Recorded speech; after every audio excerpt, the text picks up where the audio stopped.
Well, let's check in right away with David Smith in Washington. He's the bureau chief for The Guardian newspaper. David, thank you so much for waking up in what is the middle of the night there as well. What else can you tell us at this point?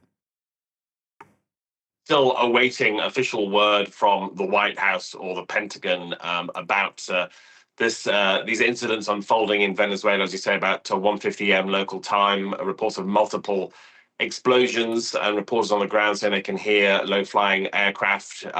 It does come in that context of a huge U.S. military buildup in the region.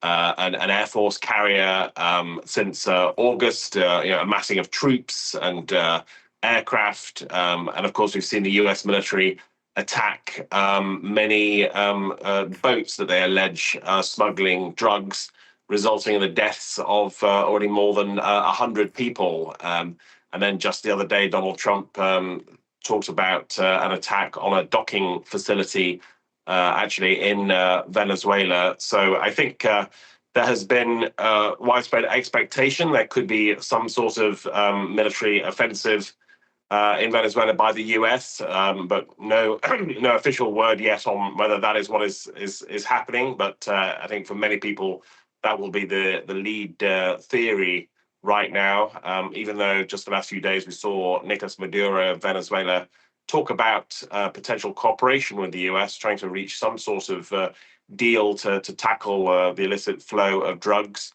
But within the White House, there has been quite a momentum to try and overthrow Maduro. And as you said, that we haven't confirmed what is exactly going on at this point, but it sounds like it wouldn't be a surprise if this was sort of the long-promised U.S. intervention. What would the implications of that be? I think hard to predict right now, but clearly destabilizing and volatile.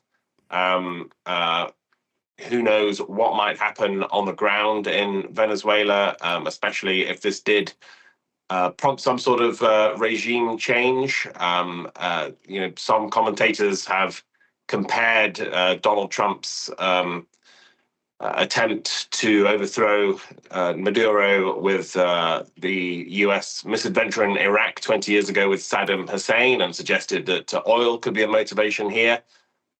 Clearly, there'll be many seeking to avoid a replay of what happened in Iraq. I think there'll be fresh questions over Donald Trump's foreign policy. Just on Christmas Day, he launched a military offensive in Nigeria.